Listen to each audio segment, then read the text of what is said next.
नमस्कार विद्यार्थी मित्रांनो, फालतूच्या गोष्टी या चॅनलमध्ये आपल्या सर्वांचं स्वागत आहे. आणि जीएमसी धुळे आणि येणाऱ्या सर्व एक्झामसाठी उपयुक्त चालू घडामोडी आज आपण घेणार आहोत. आणि आपला कंटेंट कसा असतो, काय असतो ते तुम्ही तपासून घ्या. आणि तुम्हाला एक्झाम दिल्यानंतर कळणारच आहे आपला फायदा किती झाला तुम्हाला. आता मागील जीएमसी नागपूरच्या विद्यार्थ्यांनी आपल्याला जे भरभरून प्रतिसाद दिला, त्यांचे कमेंट जे आले, त्या कमेंट नंतर आपल्याला थोडं बाबा शिकवणाऱ्या माणसाला काय, जर विद्यार्थ्यांची एक चांगली कमेंट आली तर त्यांना थोडं बरं वाटत असतं. तसं आपल्याला तेवढं भारी वाटलं की बाबा आपला फायदा झाला विद्यार्थी मित्रांना. तर तोच उद्देश समोर ठेवून आता तुम्हाला कसा फायदा होईल जीएमसी धुळेच्या विद्यार्थी मित्रांसाठी, त्या उद्देशाने आपण व्हिडिओ बनवतोय. बघा आपलं कसं असतंय, आपलं पॅटर्न सध्या हाच आहे की आपण नोट्स वगैरे लिहून आणतो आणि ते एक्सप्लेन करून देतो. त्या आता हळूहळू गोष्टी अपडेट होत राहतील आणि टायपिंग करण्यात हे करण्यात आपण काही वेळ घालवत नाही. फक्त कंटेंटवर भर असतो आपला आणि कंटेंट घ्यायचं काम तुमचं आहे. कंटेंट बघायचं, बाकी काय गोष्टी ते बघा मित्रांनो. आज बघा आज छोटा व्हिडिओ बघा, चालू घडामोडीचे मागचे पण व्हिडिओ अपलोड झालेले आहेत बरं का, ते सुद्धा बघून घ्या. ओके, ते व्हिडिओ बघून घ्या आणि त्यासोबत आजपासून जे टाकतोय ते तर बघत करा. ओके ठीक आहे. चला काय आणले पहिला मुद्दा, राष्ट्रीय युवा संसद महोत्सव 2024. बघा या प्रकारचे प्रश्न ऑनलाईन एक्झामला भरपूर पडतात नाही का. ज्या देश लेवलच्या एक चांगल्या इनिशिएटिव्ह असतात, हे बघा युवा लोकांना प्रोत्साहन करण्यासाठी संसद महोत्सव घेतात, स्पर्धा ठेवली जाते त्यांच्यामध्ये आणि त्यातून त्यांनी रँकिंग वगैरे काढतात, जेणेकरून त्या युवकांतलं जे प्रतिभाशाली गुणवत्ता बाहेर यावी आणि त्यांना पुढील वाटचालीसाठी त्यांना उपयोग म्हणून कसं असतं माहिती आहे का, ही युवा संसद महोत्सव 2024 म्हणजे दरवर्षी असते, 5वी आवृत्ती आहे. तर हे बघा मित्रांनो, याची पहिली जी आवृत्ती होती 2019ला झालेली, 2019. आणि थीम काय माहितीये का, आता 5व्या आवृत्तीचं young voices engage and empower for nations transformation. बघा लक्षात राहिली तर राहू द्या, वेल अँड गुड असेल ना, तर आपल्या लक्षात काय ठेवायची, 5वी आवृत्ती आहे 2024. ओके, पहिली कधी झाली 2019. आणि ह्याची विनर बघा, आयोजन कोण करते एक लक्षात ठेवा, आयोजक ठीक आहे बघा, नावावरच कळते युवा संसद महोत्सव म्हणल्यावर कोण असणार, युवा व्यवहार आणि क्रीडा मंत्रालय. पुढं काय, नेहरू युवा केंद्र संघटना व राष्ट्रीय सेवा योजना. ओके, हे जे आहेत ना आयोजन करतात. तर बघा यावर्षीचे विनर कोण आहेत बघा 2024चे. बघा मागील कुठल्या तरी एक्झाममध्ये यावर प्रश्न येऊन गेलेला आहे. यतीन भास्कर दुग्गल हे हरियाणाचे आहेत, यांनी प्रथम पारितोषिक पटकवलेलं आहे. तर 2 नंबरला वैष्णव पिचाई तामिळनाडूचे आहेत आणि 3 नंबरला कनिष्क शर्मा राजस्थानचे आहेत. ओके, आपल्याला फक्त बघा 3 नावं लक्षात पाहिजे आणि ते किती आवृत्ती आहे वगैरे एवढं तरी एक्झामला आलं तरी बाद झालं. ओके, आपण काय करत असतो, थोडंफार अजून देण्यासारखं भरपूर आहे, पण एक्झाम रिलेटेड आपण थोडंफार डाटा बदलत असतो एक्झाम रिलेटेड. ओके, बघा आता दुसरी बातमी बघा महत्वाची, लोकपालचे अध्यक्ष कोण आहेत, नवीन झालेले अध्यक्ष आहेत ना, अजय माणिकराव खानविलकर. डायरेक्ट पण प्रश्न येईल कोण आहेत, डायरेक्ट बघा जीएस मध्ये असा पण प्रश्न येऊ शकतो, लोकपालचा कायदा कधीचा आहे, 2013चा. ओके, बरं लोकपालच्या अध्यक्ष सदस्यांचा कार्यकाल काय आहे, तसं पण प्रश्न होऊ शकतो. कसं आहे, आपण आपलं घेताना पॅटर्न तो असतो की बाबा चालू घडामोडीमध्ये एखादी गोष्ट आली की त्या रिलेटेड जीएसचा प्रश्न तयार कसा होऊ शकतो, त्याचा पण डाटा आपण थोडंफार देतो, जेणेकरून तुमचे दोन्ही टॉपिक चालू घडामोडी प्लस जीएस कव्हर होईल. ओके, बघा त्या अध्यक्षांचा कार्यकाल किती असतो मित्रांनो माहिती आहे का, अध्यक्ष व सदस्य दोघांचा 5 वर्ष. हे बघा हे 5/70 तुम्हाला कळलं नसेल तर सांगतो, एक तर 5 वर्ष किंवा 70 वर्ष. बघा 70 वर्ष जर आधी संपत असतील तर 70 वर्ष, 70 वर्षाच्या आत जर 5 वर्ष संपत असतील तर 5 वर्ष, असं ते पॅटर्न असतो बरं का.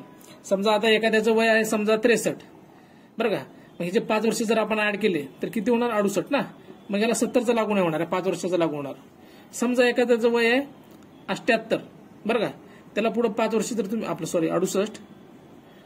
68 आणि समोर एक 5 वर्ष म्हणलं 73, तर हे 73 70च्या पुढे जाणारच नाही ना, मग याला 70चा क्रायटेरिया बसणार, म्हणजे याला फक्त 2 वर्ष भेटणार. असं असते ते अध्यक्षच बरं का, लक्षात ठेवा इथून पुढे. तर रचना काय असते मित्रांनो माहिती आहे का, रचना म्हणजे काय की बाबा जे आपलं लोकपाल आहे त्यामध्ये अध्यक्ष किती, सदस्य किती, एक तर अध्यक्ष असतोच, जे आता अजय माणिकराव खानविलकर आहेत. बाकी जास्तीत जास्त 8 सदस्य असतात मित्रांनो. ओके, आणि त्यांची नेमणूक जी आहे राष्ट्रपती करतात. बघा एक्झाम 10वी लेवलवर आहे किंवा 12वी लेवलवर आहे किंवा ग्रॅज्युएशन लेवलवर आहे, याचा काहीच महत्व नाही. आजकालची जर एक्झामचे आपण पॅटर्न बघायला लागलो की आता जीएमसी नागपूरचे प्रश्न जर पाहायला गेले, चांगले पण प्रश्न आले होते त्यांना. ओके, खूप सोपे पण नव्हते. त्यामुळे कसं आहे, आपण आपला कंटेंट वाढवून ठेवायचा, एक प्रश्न कशी पण होते आपण टॅकल करू शकतो. ओके, बघा तर बघा जास्तीत जास्त 8 सदस्य जे असतात, एक अध्यक्ष आणि 8 सदस्य, त्यापैकी 50% आहे ना न्यायिक सदस्य पाहिजे. म्हणजे न्यायव्यवस्थेतले न्यायाधीश म्हणा, तसले मेंबर पाहिजे आणि 50% त्यापैकी SC ST OBC महिला अल्पसंख्याक हे सगळे म्हणून 50% पाहिजे. ओके, बरं ठीक आहे. ही आता पुढची नियम समिती ह्या एक्झामसाठी महत्वाची नाही, पण जरी तुम्ही कुठली बाबा कंबाईन राज्यसेवा कुठली पोलीस भरती समजा कुठली एक्झाम असू द्या BMC देत असाल तरी पण तुम्हाला हे फायदेशीर आहे. ओके, विचारू शकतात एक्झामिनरचा काय माइंडसेट असतो आपण सांगू शकत नाही. बघा ही समिती शिफारस करणार. बघा मित्रांनो, ही जी निवड समिती आहे ही समिती शिफारस करणार. मग ह्या समितीच्या शिफारसीनुसार हे राष्ट्रपती जे आहेत ना आपले ते त्यांची नेमणूक करणार. बघा समितीमध्ये कोण असतं? पंतप्रधान, लोकसभेचा अध्यक्ष, लोकसभेचे विरोधी पक्ष नेते, सरन्यायाधीश किंवा सरन्यायाधीशनं नॉमिनेट केलेला एखादी न्यायाधीश. सरन्यायाधीश नसेल त्यांनी जर एखाद्या न्यायाधीशाला म्हणला तू समितीमध्ये नॉमिनेट तुला केलंय तर तो असतो तिथं. आणि एक कायदे पंडित असतो, कायदेतज्ञ असतो. ओके, या 5 जणांच्या शिफारशीवरनं राष्ट्रपती जे आहेत ना लोकपाल अध्यक्षाची नेमणूक करतात. सध्याचे लोकपाल अध्यक्ष कोण आहेत?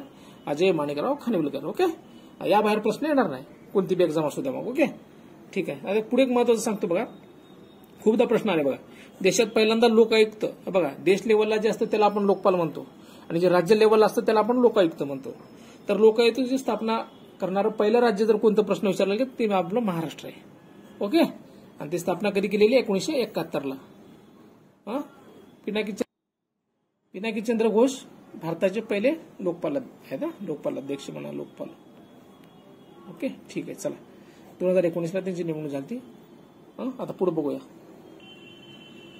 तर बघा मित्रांनो, पुढची बातमी आपला IPC म्हणजे भारतीय दंड संहिता, CRPC क्रिमिनल प्रोसिजर कोड, पुरावा कायदा म्हणजे एव्हिडन्स ऍक्ट वगैरे होता ना, त्यात ऍक्ट आपल्याला बदलले माहित आहे ना सर्वांना. त्यांचे आता नाव बदललेलं बघा. IPCचं नाव काय? भारतीय न्याय संहिता. CRPCचं काय? भारतीय नागरिक सुरक्षा संहिता. आणि पुरावा कायद्याचं काय? भारतीय साक्ष कायदा. तर मित्रांनो, या घाईचा उद्देश काय? आता ब्रिटिशकालीन कायदे आपण बदललेला आहे, तर आता त्याच्या रिलेटेड एखादा प्रश्न तरी यायला पाहिजे का नाही. एवढी मोठी जर घटना घडली असेल तर सरळ सरळ माझं म्हणणं आहे डायरेक्ट अंमलबजावणी तारीख येऊ शकते किंवा त्याची नावं. बरं का, कलमामध्ये यातून एवढ्या लवकर जाणार नाही ते. बरं का, त्यामुळं त्याची अंमलबजावणी कधी झाली लक्षात ठेवा. 1 जुलै 2024 पासून. कोणत्या एक्झामला प्रश्न येणार म्हणजे येणार.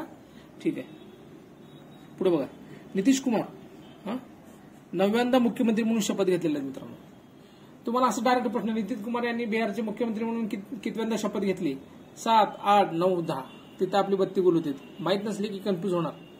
तुम्हाला वाटत असेल प्रश्न काय सोपा आहे, जेव्हा प्रश्न येईल तेव्हा तुम्हाला कळलं जर नाही आलं तर. त्यामुळं प्रत्येक गोष्टीची घेतो नाही तर काहीतरी उद्देश डोळ्यासमोर ठेवून घेत असतो आपण. त्यामुळे लक्ष द्या व्यवस्थित. ओके, ठीक आहे. सोप्या सोप्या गोष्टी चुकत असतात, अवघड बरोबरच येतात पेपरला. ओके, तर बघा त्याचं पक्ष कुठलं होतं? त्याचं संयुक्त जनता दल, आपण JDU पार्टी म्हणतो. एवढं जरी लक्षात राहिलं तरी बस. अजून पुढे जर व्हिडिओमध्ये कंटेंट कसं वाढवायचं काय ते मी बघत राहतो. तुम्ही फक्त व्हिडिओ बघत राहा आणि सबस्क्राईब करत जावा, शेअर करत जावा, लाईक करत जावा, जेणेकरून आपल्या बाबा बनवणाऱ्या माणसाला मोटिवेशन मिळावं की बाबा विद्यार्थी बघते सबस्क्राईब करते, चला अजून काहीतरी नवीन देऊ अजून. त्या उद्देशाने. ठीक आहे. आणि बघा लोकसभा इलेक्शन 2024 आहे ना, याच्या रिलेटेड आपला व्हिडिओ जो अपलोड आहे तो व्हिडिओ बघा, त्यामध्ये एकदम ओके घेतलेला आहे. त्याला सोडून काय लागत असेल मी तर नंतर अपलोड करतो, काय गरज नाही. एवढं जरी केलं तरी बास होते. तुम्ही मागच्या व्हिडिओमध्ये बघून घ्या आपल्या. ओके, ठीक आहे. बघा नरेंद्र मोदी 3ऱ्यांदा पंतप्रधान म्हणून शपथ घेतलेली आहे बरं का. त्यांची शपथेची तारीख एक माहित पाहिजे बरं का मित्रांनो. नेहरूची बरोबरी केलेले पंतप्रधान आहेत, त्यामुळे कसं आहे थोडं महत्व येऊ शकतो. 9 जून 2024ला शपथ झालेला आहे. चला पुढचा एक प्रश्न बघा, महिला कर्मचाऱ्यांना मासिक पाळीची रजा देणारे सिक्कीम हे देशातील पहिले उच्च न्यायालय. महिला कर्मचाऱ्यांना मासिक पाळीची रजा देणारे सिक्कीम देशातलं पहिलं उच्च न्यायालय. थोडी चांगली महत्वाची बातमी आहे, वुमन एम्पॉवरमेंटच्या दृष्टीने चांगली आहे, त्यामुळं घेतलेली आहे बरं का. चला बघा पुढे बघा, महत्वाचं आहे बघा, वित्त आयोग 16 वित्त आयोग. त्याचे अध्यक्ष कोण आहेत? अरविंद पानगडिया. आणि त्याचे सचिव कोण आहेत? ऋत्विक पांडे. डायरेक्ट प्रश्न आले का आणि येणार बी अध्यक्ष किंवा सचिवावर. आणि बघा त्याची रचना म्हणा, रचना मगाशी आपण जसं बघितलं त्या हे जे लोकपालाची 1+8 तशी ह्याची किती? 1 अध्यक्ष आणि 4 सदस्य. पहिले अध्यक्ष कोण होते? आता कोण आहेत? अरविंद पानगडिया. पहिले कसे होते? कोण होते? KC नियोगी. ओके, ठीक आहे. तर बघा या शिफारशी कधीपासून लागू आहेत? 1 एप्रिल 2026 पासून. ओके. आणि वित्त आयोग जे आहे दर 5 वर्षांनी स्थापन होत असतं आणि त्याची स्थापना राष्ट्रपती करतात. आणि घटनेमध्ये कलम किती आहे? 280. ओके, 280 कलमामध्ये यांचा आपल्याला उल्लेख भेटतो. ठीक आहे. चला पुढे बघा, F1 रेस कारसाठी इंधन उत्पादन करणारी इंडियन ऑइल ही भारतीय कंपनी ठरलेली आहे. काही काही प्रश्न मित्रांनो कसा असते माहिती आहे का, एकदा देशात पहिल्यांदा कुठली गोष्ट घडली असेल, काहीतरी मोठं देशात आपण पहिल्यांदा काहीतरी केलं असेल आणि ते सक्सेस होत असेल तर प्रश्न विचारण्याचा कल असतो कोणत्या बी एक्झामिनर जो असतो ना त्यांचा, मग काय आपल्याला वाचायला किती 5 सेकंद लागतात, मग तेवढ्यासाठी कशाला ती बातमी टाळायची म्हणून आपण घेऊन येत असतो. एखादी महत्वाची वाटली आली ठीक, नाही आली पुढच्या एक्झामिनर. ओके ठीक आहे. F1 रेस कारसाठी कोण इंधन निर्माण करणारी उत्पादन कंपनी करणारी कुठली? पहिली इंडियन ऑइल. ओके ठीक आहे. आता पुढे बघा मित्रांनो, 3 सेमी कंडक्टर प्रकल्पांना मंजुरी भेटलेली आहे. 3. ओके, तर हे 3 कुठले आहेत बघा. धोलेरा विशेष औद्योगिक क्षेत्र, त्याला DSR म्हणतो, गुजरातमध्ये आहे. दुसरी आहे सानंद, गुजरातमधलीच आहे. आणि मुरीगाव 3 नंबर, ती आसाममध्ये आहे बरं का. मग हा प्रश्न घ्यायचा उद्देश काय माहिती आहे का, सेमी कंडक्टर प्रकल्प आता जे आलेले आहे गुजरातमध्ये, त्यामुळे ते मागे एक इश्यू झाला होता, त्यामुळं आपण ह्या प्रकल्पावर थोडं फोकस केलेला आहे. ठीक आहे. आता पुढे बघा मित्रांनो, जागतिक वारसा स्थळे बघा, पर्यावरण रिलेटेड गोष्टी ज्या आहेत ना, ते सर्रास प्रश्न परीक्षेच्या दृष्टीने महत्वाचे असतात. पण आपण जे फोकस मधले कमीत कमी ते तर आपण आता पहिल्यांदा काय म्हणून चर्चा करून घेऊ किंवा शिकून घेऊ. ओके बघा, भारतामध्ये किती आहेत आपली जागतिक वारसा स्थळे? डायरेक्ट प्रश्न आला तर 42. ओके, आणि त्यापैकी बघा 34 आहेत ते सांस्कृतिक आहे, 42 पैकी 7 आहेत नैसर्गिक आणि 1 आहे मिक्सर. ओके, तर हे जे 42 आहेत मित्रांनो, तर यापैकी महाराष्ट्रात किती आहे? डायरेक्ट प्रश्न येऊ शकतो. 6. किती आहेत महाराष्ट्रामध्ये? 6. ओके, तर 6 कोणते आहे बघा महाराष्ट्रात, तर आपल्याला लक्षात पाहिजे कमीत कमी. अजिंठा लेणी, ओके, वेरूळ लेणी, या दोघांना 1983 ला दर्जा भेटलेला आहे जागतिक वारसा स्थळाचा. त्यानंतर 3 नंबरला कुठे? एलिफंटा लेणी 1987 ला. हे बघा छत्रपती शिवाजी महाराज टर्मिनस बघा मुंबईचं 2004 ला भेटलेला आहे याला. Victorian Gothic and art decoration, ती एक बिल्डिंग आहे तिथली, त्या बिल्डिंगला 2018 ला भेटलेला आहे, मुंबईतली बिल्डिंग आहे. आणि 6 नंबर आहे बघा, हे पश्चिम घाट. खूपदा प्रश्न आले बघा, पश्चिम घाटाला कधी भेटलाय दर्जा म्हणून बरं का. दर्जा कधी भेटला याच्यावर प्रश्न आले बघा, 2012 ला भेटलेला आहे पश्चिम घाटाला. ओके, जागतिक वारसा स्थळे बेसिक तेवढेच आपली घेतलेली आहे माहिती. जसे जे आपण पुढे जाऊ तसं कंटेंट आपलं वाढेल परीक्षेच्या हिशोबाने. जिथं कमी करायचं तिथं कमी करू आपण. ओके ठीक आहे. पुढे बघा, एक महत्वाची बातमी बघा, मानव व प्राणी संघर्ष हा राज्य विशिष्ट आपत्ती, म्हणजे बघा माणसाचा आणि प्राण्यांचा जे संघर्ष आहे ती एक आपत्ती म्हणून घोषित करणारं, राज्य लेवलची आपत्ती, विशिष्ट आपत्ती घोषित करणारं देशातील पहिलं राज्य कोणतं आहे? तर केरळ आहे बरं का मित्रांनो. असं एखादा गुगली प्रश्न येऊ शकतो मध्येच. ओके ठीक आहे. भारत राईस, आता मुद्दामून घेतलेला प्रश्न आहे, कोणत्या ना कोणत्या एक्झामला येणार हा प्रश्न, कारण हा केंद्र सरकारचा म्हणजे भारत सरकारचा इनिशिएटिव्ह आहे. बघा काय म्हणतंय, केंद्र सरकारने भारत राईस हा ब्रँडचा तांदूळ सवलतीच्या दरात बाजारात विक्रीसाठी आणलाय. कोणता राईस रे? राईसचं नाव तर विचारतील भारत राईस, किंवा त्याची किंमत विचारतील. बघा किती? 29 रुपये प्रति किलो तांदूळ आहे बघा. ठीक आहे. पुढे बघा, भारतासाठी पहिला हाय रेझोल्युशन भूस्खलन जोखीम नकाशा, म्हणजे HD हाय रेझोल्युशन क्वालिटीचा जो नकाशा आहे, तो नकाशा भारतासाठी पहिल्यांदा कोणी चालू केलेला आहे? IIT दिल्ली. म्हणजे आणि तिने जीपीएसच्या सहाय्याने, जे आपला जीपीएस असतो ना त्या सहाय्याने ते डेव्हलप केलेला आहे, IIT दिल्ली. लक्षात राहू द्या. भारतातील पहिला बहुउद्देशीय हरित हायड्रोजन प्रकल्प, भारतातील पहिला बहुउद्देशीय हरित हायड्रोजन प्रकल्प हिमाचल प्रदेशातील झाकरी येथे बरं का मित्रांनो. चला बघा, आता मगाशी आपण सिलेबसमध्ये म्हणत होतो दिवस, प्रसिद्ध दिवस म्हणून आलतं बघा. तर बघा पृथ्वी दिवस कधीच आहे? 22 एप्रिल. असे अधूनमधून तर कव्हर होतील किंवा एखाद्या लेक्चरमध्ये मी सगळ्या फास्टमध्ये घेऊन टाकेल, त्याचा काही विषय नाही. ठीक आहे. पृथ्वी दिवस त्याला आपण वसुंधरा दिवस म्हणतो, 22 एप्रिल. ओके बघा, नाबार्डची एक स्थापना नाही, जीएसच्या दृष्टीने महत्वाचा आहे म्हणून मुद्दाम टाकलेला प्रश्न आहे बघा. आपला काय चालू घडामोडी म्हणल्यावर आपण नुसतं चालू घडामोडीच बघत बसणार नाही.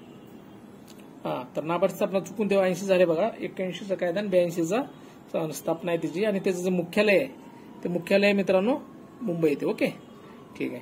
आणि ते कोणत्या समितीच्या शिफारसीने झाली नाबार्डची स्थापना? बी शिवरामन समिती. ओके, जीएसच्या दृष्टीने थोडं महत्वाचं आहे, सर्रास एक्झाम मध्ये प्रश्न पडत होता, त्यामुळे म्हणलं एक घेऊन टाकावं आपलं. जीएस मध्ये तर येणारच आहे, आणि आपण चालू घडामोडीसोबत जीएस ते आपलं कंटिन्यू असणारच आहे, हायब्रिड लेक्चर असतं आपलं. ओके ठीक आहे. बघा हे गांधीसागर अभयारण्य, आता हे मुद्दाम काय घेतले बघा, आता जे जीएमसीचे पेपर झालेत त्या एक्झाम मध्ये सारखे हे अभयारण्य, हा गड किल्ले बघा. त्यांचं एक तुम्हाला सांगतो मी पुढच्या व्हिडिओमध्ये सांगतो की याला सोडून आता तुम्ही कशा अभ्यास करायचा, टॉपिक कसे कव्हर करत जायचे आणि कोणत्या टॉपिकवर भर द्यायचं, यानंतर मी तो व्हिडिओ अपलोड करतो. आपण जास्त लेंदी व्हिडिओ घेत नाही, कारण विद्यार्थी मित्रांना जास्त वेळ पाहून कंटाळा येऊ नये. त्यांच्यात कंटेंट फ्रेश जोपर्यंत फ्रेश असते त्यांचे 20-25 मिनिटं माइंड, तोपर्यंत त्यांच्या डोक्यात तेवढं जावं आपला उद्देश असतो, त्यामुळे आपण जास्त मोठे व्हिडिओ घेत नाही. ओके त्यामुळे अभयारण्य काय घेतले की हा अभयारण्य कुठला आहे, तो अभयारण्य कुठला आहे, असे अभयारण्य विचारत असतात. मग ते आता मध्य प्रदेशमध्ये जे कुनो आहे ना अभयारण्य, ते आपण चित्ता तिथं आणलं होतं, आपण चित्ता पुनर्वसन केंद्र म्हणून स्थापन केलं होतं. त्यानंतर आता गांधीसागर अभयारण्य पण ते चित्तासाठी सज्ज आहे तिथं. मग हा अभयारण्य आता चर्चेत आहे, तिथं चित्ता आणणार आहेत म्हणून. मग ते आपण माहित लक्षात असो ना आपल्याला जीएसच्या दृष्टीनं किंवा चालू घडामोडीच्या दृष्टीनं किंवा ते अभयारण्य कुठं आहे, त्यामुळे ते मुद्दाम घेतलेला प्रश्न आहे. बघा पुढे बघा, कृत्रिम बुद्धिमत्ता वापरणारे भारतातील पहिले सरकारी टीव्ही चॅनल. बघा आर्टिफिशियल इंटेलिजन्स म्हणतोय आपण त्याला, एआय वापरणारं पहिलं सरकारी चॅनल कुठलं आहे मित्रांनो? दूरदर्शन किसान. ओके, डीडी किसान म्हणायचो बघा आपण ते. आणि त्याचे बघा क्रिश व भूमी हे 2 एआय अँकर कुठले? क्रिश, भूमी हे 2 एआय अँकर त्याचेच आहेत बरं का. तर मित्रांनो बघा, आता काय करा तुम्ही, व्हिडिओ तर बघा, आपलं व्हिडिओ लाईक शेअर सबस्क्राईब तुम्ही आता करणारच आहे तुम्हाला आवडल्यावर कंटेंट. तर मला काय म्हणायचं, तुम्हाला जे कोणते टॉपिक अवघड जात असतील किंवा काही समस्या वगैरे असतील तर तुम्ही मेसेज करत जावा, कमेंट करत जावा, जेणेकरून मी कमेंट बघून त्या रिलेटेड बाबा ज्या विद्यार्थी मित्रांना टॉपिक कोणता अवघड जातो त्या रिलेटेड व्हिडिओ पण बनवता येईल मला. ओके, म्हणजे तुमचा टॉपिक क्लिअर होऊन तुम्हाला फायदा होईल. आणि तुम्ही पण सजेशन देत जावा ना, कुठले तुम्हाला एखादा विषय आवड जाते किंवा काय घ्यायला पाहिजे काय नाही ते तुम्ही सांगत जा. मॅथ्स म्हणजे गणित बुद्धिमत्ता तर आपलं विषय काय हार्डच आहे, ते आपण घेणारच आहे, त्याचा काही विषय नाही. तरी तुम्हाला जर वाटलं की बाबा सर या टॉपिकवर घ्या त्या टॉपिकवर घ्या, ते आपण घेऊ. शेवटी आपण विद्यार्थ्यासाठी करतो म्हणजे विद्यार्थ्याच्या डिमांडवर सप्लाय करत असतो आपण. तुम्ही टाकत राहा, आपण फायदा करत राहू. आपल्या चॅनलचा रिव्ह्यू तर तुम्हाला सर्वांना माहितच आहे. ओके, आता बघू 18 तारीख म्हणलेले आहेत आपण, 18 तारखेच्या दिशेनं वाटचाल करू आपण. 18 तारीखला एक्झाम आहे समजून आपली वाटचाल चालू ठेवू. तोपर्यंत तुम्हाला 1-2-3 दिवसात कळेलच. जेव्हा कळेल तुम्हाला सांगितल्याप्रमाणे मला कमेंट करून सांगा ह्याच्या खाली, आपल्या व्हिडिओ खाली, जेणेकरून मला कळेल आणि आपल्या व्हिडिओची बाबा काय म्हणते त्याला स्पीड वाढेल अपलोड व्हायची त्यांना, म्हणजे एका दिवसात 3-4 घेत राहू आपण. ओके, ठीक आहे, चला धन्यवाद.